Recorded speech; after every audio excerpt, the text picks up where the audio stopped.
салому алейкум дӯстони азиз, тамошобинони азизу арҷманди телевизиони Танин.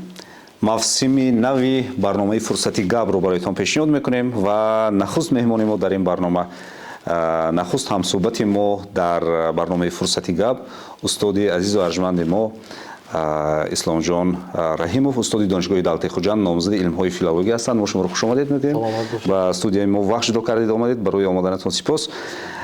хуб устод, мо мехоҳем ки пиромони наврӯз ва таомулҳои иди наврӯз ба тамошобинон чанд ҳарф, чанд андеша маълумот пешниҳод кунем, чун солҳои охир шумо аз зумраи ҳамин гуна олимоне маҳсуб мешавед ки доир ба одатҳои миллӣ, анъанаҳои миллӣ, маҳаллӣ мақолаҳое эҷод мекунед, онро дар шабакаҳои иҷтимоӣ ва дигар маҷаллаҳо нашр менамоед, ки воқеан як пазируфтанист барои имрӯз дар ҳамин фазо лозим аст. ва нахуст мехоҳам ба шумо бо ҳамин суол муроҷиат кунам ки умуман мо наврӯзро, таърихи наврӯзро медонем чанд ҳазорусола аз кӣ омадааст ва мо бо чӣ шаҳомат ба мо омада расидааст мушаххасан медонем, лекин мехоҳем ки як ба таври кӯтоҳ аз таърихи ҳамин наврӯз як ду ҷумла барои тамошобинон ҳарф гуфта бошед. хуб, инҷо як таърих ҳам ҳаст. таърихи бисёр вақт дар байни олимон, дар байни зиёиён, гоҳ дар байни мардуми оддиён наврӯзи зиёд нишон додан мехоҳанд ва мегӯянд ки ин наврӯз таърихи 7000 сола дорад. ёне ки воҳима мекунад таърихи 7000 сола хеле як даври қадим ба мерасад. лекин ҳамин оғози кишоварзӣ, вобаста ба кишоварзӣ, марбут ба кишоварзӣ карда 6000 сол пеш ба вуҷуд омадааст гуфтанашон камтар ба воқеият наздиктар аст. яъне қабул мекунем ҳамон 6000 сол аст. шояд ин 5000 сол бошад, шояд дигар, лекин ҳамин 6000 сол қабул мекунем, чунки хуб далелҳо ё ки мадракҳо ҳамин чиз ба ишорат мекунанд. хуб, ин бисёр вақт ғарқ мешавем, дода мешавем ба андешаҳои мифологӣ. масалан ба шоҳ ҷамшед, ба сиёвушу дигар қаҳрамонҳои мифологӣ. лекин дуюм тарафи масъалаи аз хотир мебаронем. ҳамин дуюм тарафи масъала ҳамин аст ки мардуми ориёӣ, масалан эрониён, суғдиён ё ки сакоиён ё бохтариён, хоразмиён, инҳо мардуме буданд ки кайҳоншиносия ба дараҷаи олиш медонистанд. кайҳоншиносии хуб буданд ва гардиши офтоба дар минтақаталбуруҷ, яъне дар ҳамин системаи зодиак хуб мефаҳмиданд ва кай шабу рӯз баробар мешавад. эътидоли баҳорӣ кай фаро мерасад, эътидоли тирамоҳӣ кай фаро мерасад, инқилоби тобистона кай фаро мерасад ва инқилоби зимистона кай барпо мешавад. ҳамин инҳоро хуб медонистанд. чун он вақт масалан соатҳои электронӣ набуд, ё ки соат набуд, дақиқ муайян кардани вақт ва муайян кардани вақти киштукор, муайян кардани масалан ин ё он ҷашну дигар чизҳо вобаста буд ба донистани гардиши сол ва ин вобаста буд ба донишҳои астрономӣ. дар асоси донишҳои астрономӣ боз донишҳои астрологӣ пайдо мешавад. яъне ин аллакай астрология хуб духтари мифология, астрология. лекин ҳамон давраҳои қадим, гап дар бораи 2000 сол пеш меравад. 2000 сол пеш як иншоота доштанд мардуми мо. масалан дар ҳамин дар тахти ҷамшед ҳамин гуна иншоот буд. онро надониста чанд сол қабл ин каъбаи зардушт гуфта буданд. лекин баъд ҳамин солҳои охир муайян шуд ки ягон хел иншооти динӣ набудааст, балки вай иншооти гоҳсанҷӣ будааст. яъне як обсерватория, як расадхонаи офтоб будааст ки хуб 30 зина дорад, равзанаҳо дорад ва яъне ҳамин равзанаҳо тарзе сохта шудааст ки ҳар рӯзи моҳ сояи офтоб ба як зина мерасад, як зинаро зер мекунад. яъне ин як дар натиҷа як сол як моҳ мекунад ва дар ҳамон ҷо нишаста хуб ҳисоб мекунанд. нуҷумшиносо, фалакшиносо, ахтаршиносо ин чизҳои ҳисоб мекунанд, ҳисоб рӯзу моҳу сола حساب میکنند. غیر از این مثلا برای چی دانش استرونومی به کشاورزی ضرور است. فرارسیدن نوروز دانستن ضرور است، به خاطر آنکه موسم کشت و کار با آغاز می شود. کدام وقت مثلا تا حاضر هم هست. خب پیش از نوروز مثلا امروز هم در بین خلق هست که سبزی تخمی کاشتن در کار است، توربه یا شلغم تخمی شیناندن در کار است تا که از سال کهنه هم بهره بردارد، از سال نو هم بهره بردارد. یعنی این به کشت و کار ضروری چیز است. аз ҳам аҷибиш ин аст ки мо агар ба ҳамин масъала чуқуртар равем дарк менамоем ки ҳамин донистани дониши астрономӣ барои бузургони мо ба ҳамин чӣ оварда мерасонад ки санаҳо муайян кардани ин ё он ид шудааст. Масалан фарз кардем меҳргон, иди фаровонӣ, тиргон, наврӯз. Яъне асlan аҷиб ин аст ки вобаста ба ин ё он сана бузургони мо як иде барпо карданд ва онро таҷлил намуданд ва барои мо ҳамчун мерос гузоштанд. خب گپتون درست است. مردمی آریایی همه خیلی مردمی است که مردمی تفریحی است، مردمی تفریح خواه است، مردمی خرسندی خواه است. خب ما امروز درباره 4 ایدی ملی، 4 جشن ملی خوب معلومات داریم. کمتر باشد هم زیادتر باشد. خب این سده است و نوروز است و تیرگان و مهرگان. خب این 4 جشن بزرگتر است. لیکن مردم آریایی از دوره‌های قدیم چنان مردمی و وابسته به خرسندی بودند. هر یک لحظه به نشاط و به شادی می‌گذراندند و برای هر ماه یک ایدی خودش بود. هر ماه یک ایده داشت. مثلا روزهای ماه مثلا 30 روز اگر در یک ماه 30 روز باشد، هر یک روزی ماه نام خودش داشت. خب یکم امروز ما میگیم سنه یکم دویم سیوم تا سیوم سیاکم، اون وقت نه رقم ترتیبی نبود، لیکن نامی هر یک روز نامی خودش داشت. خب ما هرمز روز، بهرام روز، اردیبهشت روز، آبان روز و همین طور 30 روز نامی خودش داشت. 30 ماه هم نامی خودش داشت. اگر نامی روز و نامی ماه یک خیلی فرایت هم روز جشن میگرفتن. مثلا سنه 16 ماه مهر این مهرگان، روزی مهر ماهی مهر، هر دوش یک میشود مهرگان میشود. روزی تیر ماهی تیر، تیرگان. روزی اردیبهشت ماهی اردیبهشتگان. خب بعد از نوروز این جشن دیگر اردیبهشتگان بود که این سایری لاله بود، جشن سایری لاله. خب امردادگان. خب شهریورگان که شهریورگان این جشن آهنگرا بود، جشن مصنوعات آهنگری. خب آبانگان باز جشنی که مثلا آب پاشی با همدیگر آب پاشی. آذرگان جشن احترام به آتش. خب دایگان یعنی که همون شبیه چیله که این هم هر ماه جشن داشتیم. لیکن از همین جشن ها، از جشن هایی که دوام سال 12 بود، غیر از این جشن ها باز 4 جشن موسمی بود که گاه هم بار می‌افتاد. خب یک موسم تمام میشد 4 روز جشن میگرفتند یا 5 روز یا یک هفته. خب بعد اصلاح تقویم میشه دیگر چیز میشه و این گاه همبارها هم داخل روزهای ماه به می‌درآیند. استاد ما وابسته به این مسئله که گفتید در صحبت‌های من بعد البته معلومات بیشتر خواهیم داد برای تماشابینان. حالا می‌خواهیم از آن سخن کنیم که در همین اطراف عید نوروز خیلی عادت گوییم یا اینکه تعامل گوییم خیلی زیاد است. مثلا فرض کردیم بچه‌ها عاشق بازی میکنند، بچه‌ها تخم جنگ می‌دارند، خب بچه‌ها لالگ میپرانند یا اینکه بادپرک میپرانند. خلاص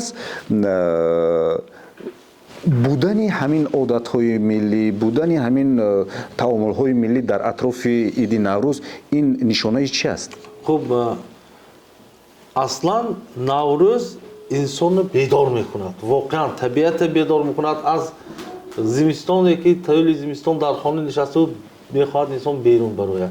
طبیعت هوا گرم شده است، هوا خوب است، گل یک طرف مثلا سبززار یک طرف، علاقه خانشی بلبل، انسان نو می شود، سال نو می شود، طبیعت نو می شود.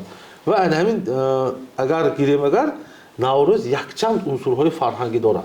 خب یکیش شما گفتید بازی ها ки дар кӯдакон аслан муждаи фарорати баҳору наврӯзи кӯдакон меоранд. ин ҳамон суруди бойчечак хондан, махсусан рафта ба кӯҳи рӯхак ё ба мевағул мераванд, дар хуҷанд бойчечака канда гирифта омада ба маҳаллаҳо гардиш медиҳанд, сурудхонӣ мекунанд, муждаи баҳора фароратиша гӯҳо аллакай охирҳои моҳи январ аллакай бойчечакхонӣ дар хуҷанд оғоз шуда буд.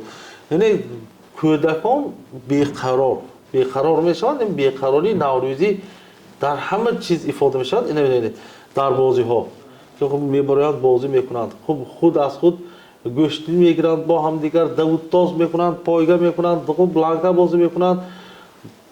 як чиз мо боз қоил мешавам, гарчанд ки як зимистони дароз бо телефон бозӣ кардагӣ бошад, наврӯз ки шуд, айёми наврӯз шуд, берун мебурад, телефонро мепартояд, як ҳафта мепартояд.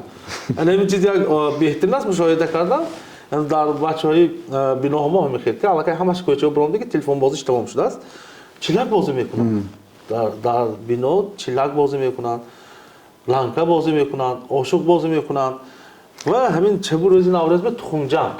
ҳамин дар масъалаи ланка, ошиқ гуфтем, чилак бозӣ гуфтем ва аз ҳама гӯем аҷиб ин аст ки ҳамин бозиҳо барои ташаккулу рушди ҷисмонии кӯдак мусоидат мекунад. Масалан имрӯз кӯдакони мо одат карданд, волидайни азиз ин таваҷҷӯҳ бояд кунед, кӯдакони мо одат карданд ба бозиҳои компютерӣ, одат карданд ба бозиҳои телефонӣ ки ин бозиҳои виртуалӣ ҳисоб мебаранд. Аз як нуқтаи назар онҳоро аз нури ултрабунафш зарар мебинанд ва аз нуқтаи назари дигар онҳо аз нуқтаи назари ҷисмонӣ наметавонанд ки ташаккул ёбанд. Воқеан ҳамин бозиҳои наврӯзӣ барои ташаккули ҷисмонии кӯдакон мусоидат мекунад. Албатта масалан медавед дар замони мо чӣ буд, зӯ буд як намуд бозӣ, зум. ин хеле барои ҷисмонӣ барои нафаси кӯдакон кӯмак мекунад. воқеан ҳамин бозиҳо на танҳо барои фароғату барои гӯем як ғизои маънавӣ гирифтан, балки як ғизои ҷисмонӣ гирифтан ҳам кӯмак мекунад. бозӣ мақсади бозӣ инкишоф аст. инкишоф додан, маърифат кардани якдигар, бо бозӣ якдигариша мешунавад. дӯстии ҳақиқӣ бо бозӣ пайдо мешавад. кӯдак ки бозӣ мекунад дӯсти ҳақиқиша меёбад. ва яке аз фалсафаи наврӯза ҳамин аст ки дӯстӣ кардану рафоқату ҳамдигар ба дасти мадад расонидан. ва боз инҷо дигар фарҳанг аст, таоми наврӯзӣ як таомҳое аст ки умумимиллӣ аст. фарз кардем суманак пухтан дар ҳама ҷо ҳаст, лекин гоҳ агар бо диққат таваҷҷӯҳ кунем сумалак ҳам фарқ мекунад, тарзи пухтанаш фарқ мекунад. умуман номаш як аст. дар баъзе ҷо ғафстар аст, дар баъзе ҷо суманакаш ширинтар аст, равонтар аст ва ҳатто суманаки танӯрӣ ҳаст. суманаки дар танӯр мепазанд, хуб ҳамон шири гандум аст, ҳамон мисли нон мекунанд ва ҳамонро дар танӯр мепазанд. мисли масалан ҳалвое мебуранд, як ширинӣ аст ки дар ҳамон ширинӣ масалан ҳамин суманаки танӯрӣ хуб дар як минтақа аст. ин дар ҳар минтақа ҳамиқад як ҷузъиёти аҷоиби наврӯзӣ ҳаст. масалан дар Конибодом як чиро мушоҳида кардем, дар шаҳри Конибодом масалан одатан сумалакро дар иду айём мепазанд, хусусат дар Наврӯз. чун мо ба ин чиз аллакай одат кардем, чун баҳор наздик шавад, модарони мо сабза медамонанд, онро тайёр мекунанд барои деги сумалак. баъдан тамоми ҳамсояҳо ҷамъ мешаванд, як шаби дароз ҳамин сумалакро мепазанд, асосан дар Наврӯз. лекин дар Конибодом як чиро мушоҳида кардем, дар Конибодом сумалакро дар тамоми фасл мепазанд, месабзонанд. масалан зимистон ҳам дар Конибодом сумалак пайдо карда мешавад ва ман гуфтам ки шояд ҳамин сумалакро, ҳамин тамоми миллиро ба тиҷорат табдил доданд, ки хеле хуб аст, нишонаи хуб аст. масалан ҳатто дар бозорҳо ҳам харида метавонед. ва гуфтанд ки ҳатто ҳастанд ҳамин гуна сумалакпазҳое ки Русия рафта сумалак пухта мебиёянд. ҳастанд, яъне ҳунармандон ҳастанд. муҳим он ки таваҷҷӯҳ ба сумалак зиёд шуд. ва масалан ҳамон чизе ки шумо мушоҳида кардед, гуфтед ки дар Конибодом аст, дар Аштам ҳамин ҳолат аст. хуб як гурӯҳи занҳо ҳастанд, و یک نقل عجایب روایت عجایب هم بکنند اما چند نفر زنان هستند که کارشون مشغولیتشون پختن سمنک و یکی از ما خوب میبیند که سمنک پخته است پگاه میخوادن جمعشان سمنک میپزند خوب دیدم نه دوام سال هست نه این چیز هست این خیلی حالات خیلی زیاد است و هر یک دیه هر یک گذری که در شهرها هست یک عجایبات نوروزی خودش دارد که متاسفانه همین جمع کردن نتوانستیم و مثلا جهانی گشتن نوروز امکانیت فراهم می‌آورد که این چیزها جمع شود به اینها مثلا توجه همچون یک عنصر فرهنگی باید توجه کرد نه یک چیز خلقی بی بها نه هر یک چیز بها دارد هر یک چیز ارزش دارد اگر ما امروز صاحبی نکنیم پگاه همین میگیرن دیگر ملت‌ها صاحبی میکنن از اون خود میکنن یعنی این فرصت غنیمت دانستن در کار است و آموختن در کار است خب در تاجیکستان دانشنامه فرهنگ ملی چاپ شد جلد سیومش مخصوص برای نوروز است خب کتاب خیلی کلان حجم است لیکن در آنجا هم مثلا میبینید که نه همین معلومات ها فرا گرفته شده است این معناش اون که ما قدم اولین نوروز شناسی گذاشتیم بله و من بعد باید کار کنیم که در هر یک محل خب بسیار عنصرهای بهترین نوروز در اشت است لیکن آموخته نشده است و یا که در خانواده‌ام چه گفتید در اسفره در دهاتی اسفره عنصرهای عجایب سایر نوروزی هست سایر لاله هست عنصرهای عجایبش است یا که در خود خوجندگیری که بسیار محله هایی هست که عنصرهای نوروزی خودش دارد در محل در مثلا دهه یا که در نزد شهر این چیزا حالا پوره کاملا جمع آوری نشده است متاسفانه بعضی داننده های اینها هم وفات میکنند سین و سالشان کلان میشود خب این چیزهای جمع کردن دارد که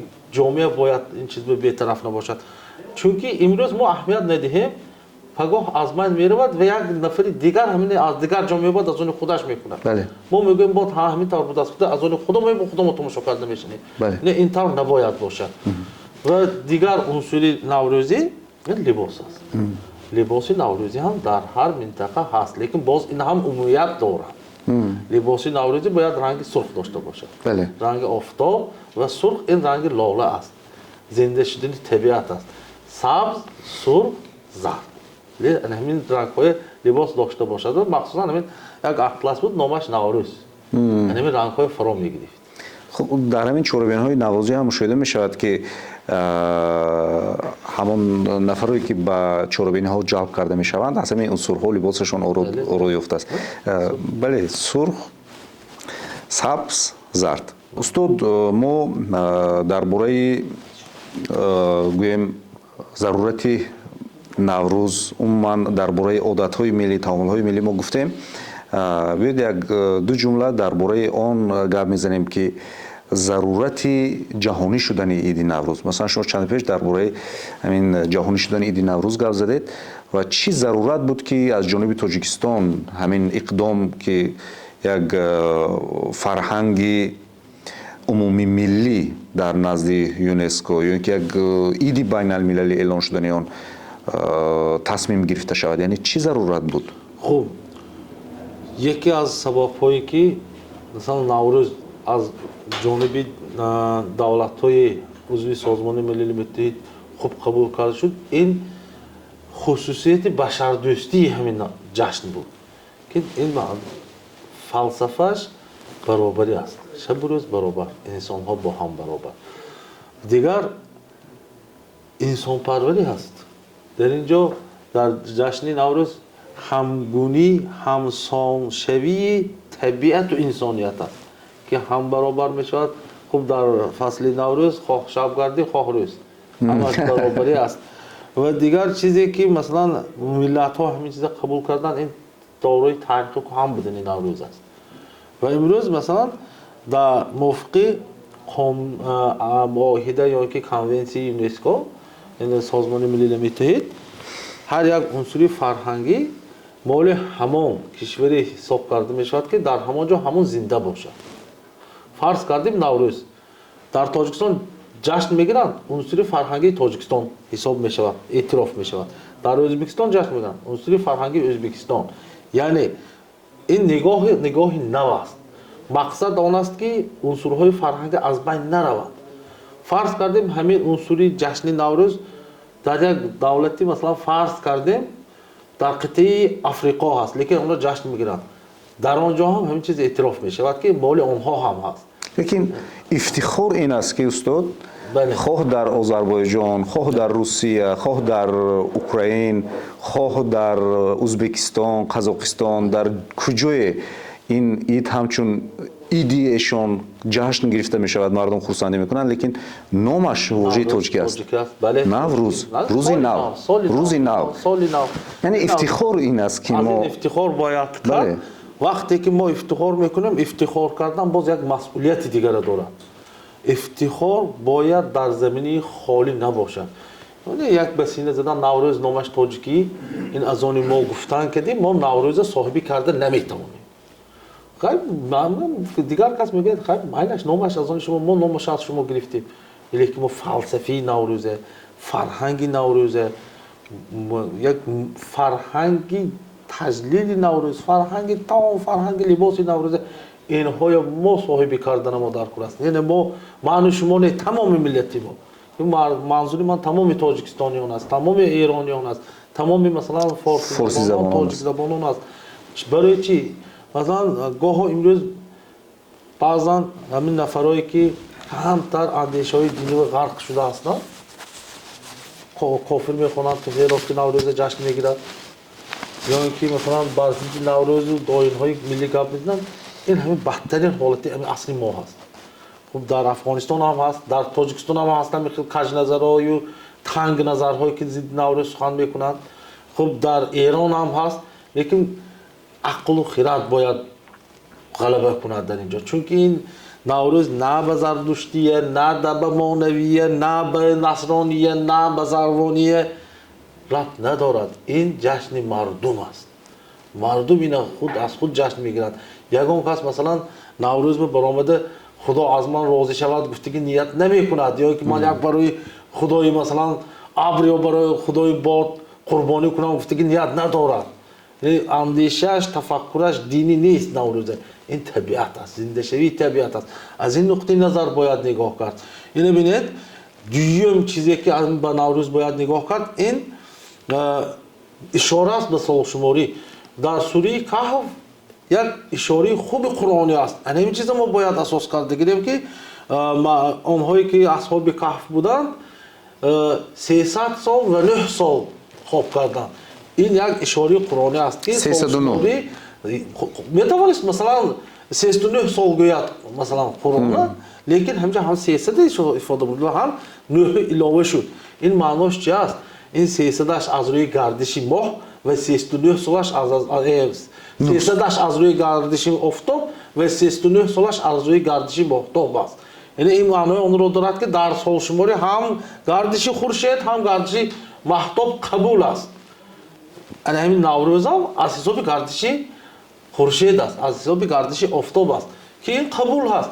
ина ҳамчун ивазшавии тақвим қабул карданда кор, на ин ки масалан як ифротгароёна аз нуқтаи назари масалан ғаразхоҳонию бадхоҳона ин тавр кардан дар кор нест.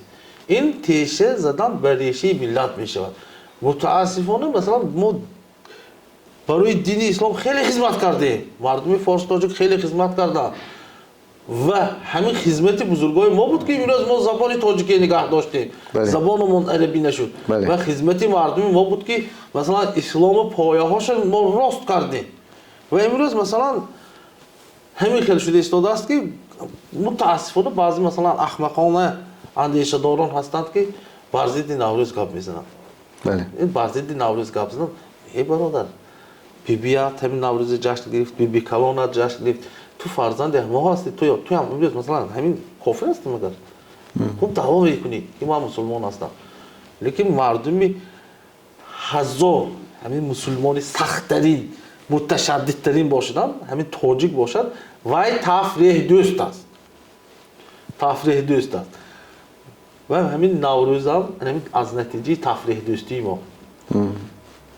ҳамин кадом нафаре ки ҳамин хел андешаҳои зидди масалан наврӯзӣ дорад, бинед ки ҳамин ҷашн шавад, бинема набарояд. як бузкашӣ шавад, бинед чи ҳамин набарояд. мебарояд.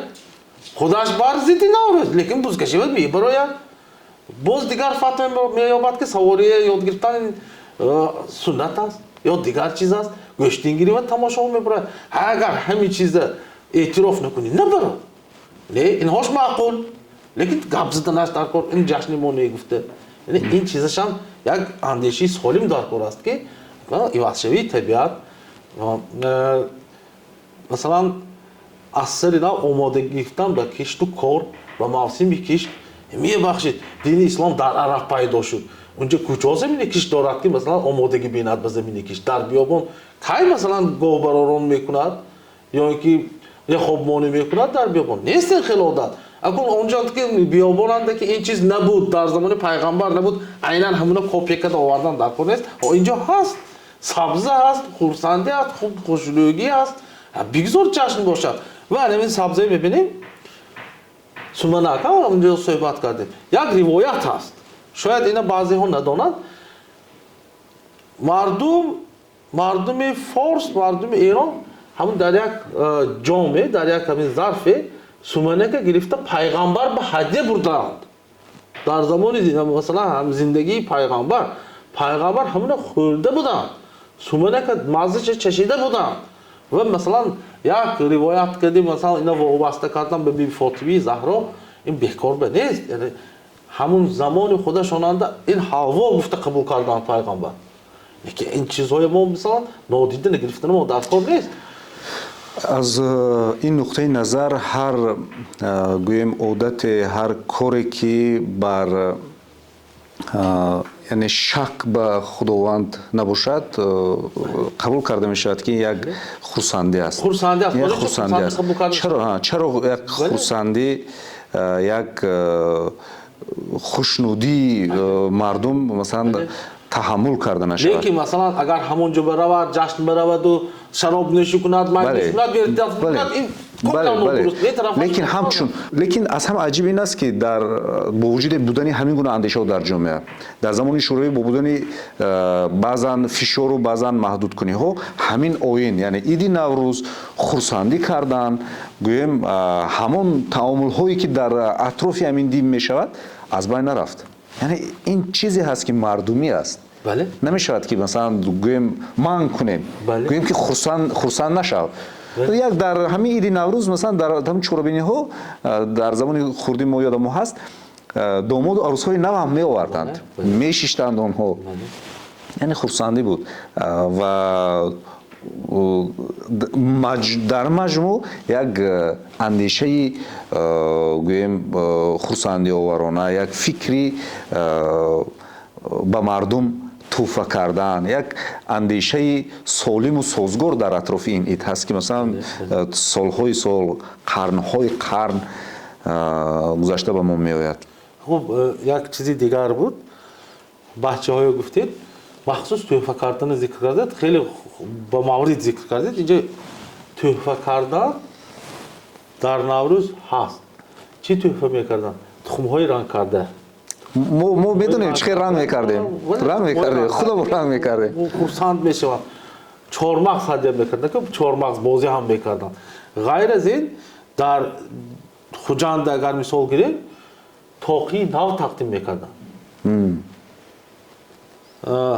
باز یک سرود هلوپی خوانی بود دخترها همین از نوده نوی بیت از چوکانی بیت به سرشان یک تاج می ساختند گرزن می بستند و هلوپی شعر می خوندند هلوپی جان هلوپی یک دادم به توپی هلوپی جان هلوپی یک دادم به توپی یعنی توپی تاقی این یک هدیه ایدانه بود آن تاقیه می گرفتند گلدوزی می کردند یک زمستانی دراز برای یک نفر مثلا تاقی می درختند با مهر و با محبت ببینید که مثلا بهار آمد به خوشگوزی بشین گل‌های نوروزی بپوش تاقی زردوزی یا گلدوزی بهار نو مبارک باد یعنی همین تاقیان تاقی پوشیدن ببینید تاقی های رنگارنگ همون تاقی عراقی که ما نامش عراقی میگیم در آن هر چند رنگ است یا اینکه مثلا تاقی های دور شکلی که امروز در کلاب در منطقه جنوب است یا اینکه تاقی سرخی پامونی که سرخ هم این همون باز رمزی گفتیم آفتاب و خورشید است یعنی این یک رنگارنگی است یک سیاح در آخرهای عصر 19 به خوجند آمده است مردم خوجند مردهای تعریف کرده گفتند که مثل طاووس لباس رنگارنگ زیبا میپوشند. در نوروز هم همین طور باید باشد. خب ما حاضر اکنون این لباس های اروپایی ما میپوشیم، لیکن یک رنگ است، لیکن یک لباس ها رنگارنگ باید باشد. خب همون جامعه های بنارس که یک چند خیل رنگ دارد یا که بی قصب که رنگ هاش گوناگون هست، این چیز است نوروز. امروز در ما همین رو مد کردند که هر چیزی رنگ و رنگ به زن تعلق دارد و هر چیزی که رنگ و رنگ است، یعنی مردهایی که همین گونه لباس به بر میکنند، فرض کردیم کرته هایی که گل دارد یا که فرض کردیم جامه هایی که رنگ و رنگ است، این میگن که این مردک کمی به زنها خلقش مانند است. لیکن بسیار درست قید کرده در اصولخانه هم ملی تاجیکستان و هم در اصولخانه خود ما که در شهر خوجند است، اصولخانه ولایت سوق، در همین جا ما جامعه ها رو میبینیم که جامعه های مردانه رو میبینیم که رنگ هستند. اونجا رنگ سرخ است، خب رنگ زرد هست، رنگ سبز هست، مشاهده میشود رنگ اندر. خب استاد، ما در اطراف نوروز البته میتوانیم صحبت کنیم و در نهایت برنامه من میخواهم که برای تماشابینان، برای بینندگان تلویزیون، برای کلی نفرانی که ما رو از شبکه‌های اجتماعی تلویزیون تماشا میکنند، پیام نوروزی خویش رو، سلام نوروزی خویش رو بهشان برسانید و با همین پیام برنامه رو به انجام رسانیم. خب عادتا در هر جشن طرزی شادباشگوییش هم هست. مثلا اگر وقتی که جشنی صده شد، صده مبارک گفتن چندان درست نیست، یا اینکه مهرگان شد، مهرگان مبارک گفتن هم چندان درست نیست، چون که مبارک کلمه عربی است. خب رمضان مبارک مرحبا، عید قربان مبارک یا که عید اضحی مبارک مرحبا، لیکن وقتی که جشن نوروز می شود، نوروزتون پیروز باد میگویند. وقتی که جشن صده می شود، صداتون فرخفال باد میگویند، یا که صداتون فرخ باشد. وقتی که مهرگان می شود، مهرگان همایون باد، یا اینکه مهرگان فرخنده باد. اکنون فرصت همه فرا رسیده است که هر یک جشن به مبارک بادیش هم موافق خودش گپ زنیم، آموزیم. خب کلمه مبارک اونیورسالی هست، حاضر برای اندیشه ما همه عید به مبارک میگوییم، زادروز به مبارک میگوییم، دیگر، لیکن اکنون همه فرق کردن ما از روی تبریک علاقه فهمد که به کدام جشن اون کسی تبریک کرده شدن. آهسته مثلا میشود در تلفن ها، من در شبکه فیسبوک هم یک چند SMS های تبریکاتی، پیامک های تبریکاتی گذاشته بودم، پیامک های مخصوص نوروزی ما همدیگر تبریک کنیم که مثلا خوشایند باشه. مردم ما خیلی ایجادکار است، از کودکش سر کرده تا موسفید 80 سالشه یک چیز نو ایجاد میکنه، خواهید نخواهید و یک گپی نو، یک سخنی نو است، یک اندیشی نو است. من آرزو میکنم که مردم ما دائم با اندیشه نو باشند، مثل نوروز زیبا باشند، مثل نوروز مژده نو رسانند و مهم است نوروزشان پیروز باشد. نوروزتان پیروز باد تماشابینان گرامی قدر. استاد عزیز، تشکر برای یک صحبت پرمحتوا. ما در همه برنامه میگوییم که این صحبت اولین و آخرین ما نیست و شاید همین اندیشه و همین فکر است که ما همیشه در برنامه‌های تلویزیونی با هم صحبت میکنیم و میخوریم. تماشابینان عزیز، در اینجا برنامه رو به انجام میرسانیم. چون که استاد عزیز گفتند، همیشه اندیشه هایتان در احاطه گل بود، همیشه فکرهایتان مثل همین سبزه بسیار هم زیبا سبز بود. نوروزتان فیروز بود، هر روزتان نوروز بود.